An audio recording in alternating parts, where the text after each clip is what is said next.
Okay, we're going to start this segment out a little differently. We're going to start with a little bench racing trivia that you can stump all your friends with, at least all your friends who are not watching Auto Week on Speed.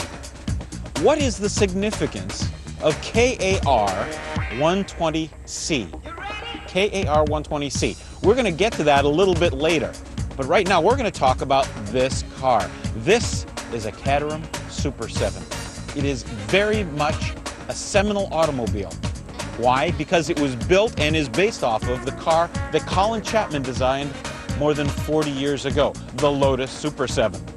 It is a classic driver, it's got incredible power to weight ratio, and let me tell you what, it is some of the most fun that you will ever have behind the wheel.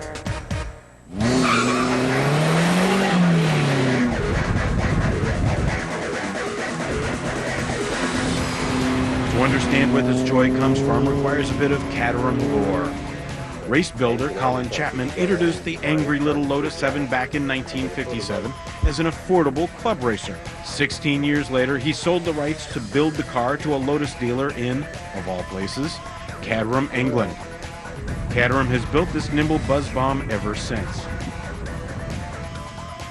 What's it about this Caterham that makes it so much fun? Well, look, we've got cycle fenders, we've got a headlamp that's out there in the open, steel braided brake lines, aluminum and louvered top, aluminum bottom, and exposed exhaust.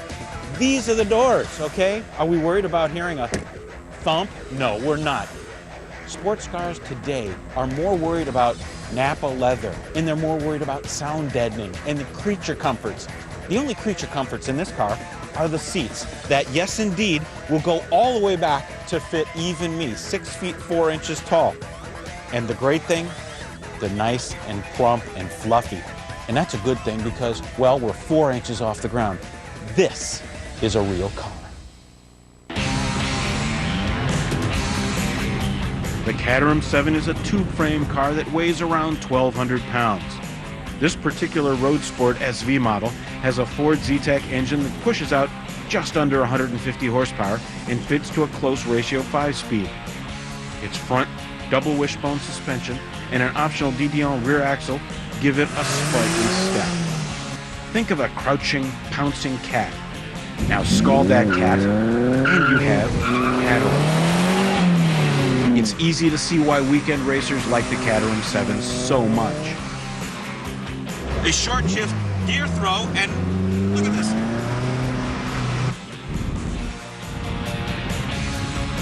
It will outbrake and outcorner most anything.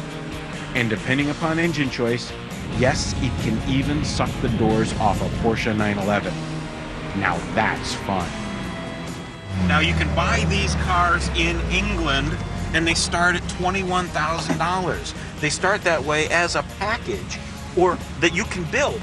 Or if you want, they'll put it together for a couple of £1,000 more. The Caterham 7 has few shortcomings, but what it has, you come to know in a hurry. With its open cockpit and cycle fenders, if you hit standing water, well, be prepared to wipe the schmutz off. And as for its aerodynamics, well, it'd be easier to push a heifer sideways at speed. But none of that matters. What counts is the overall Caterham experience. The Caterham Super 7 proves you can own a true, track-proven sports car on a working man's budget.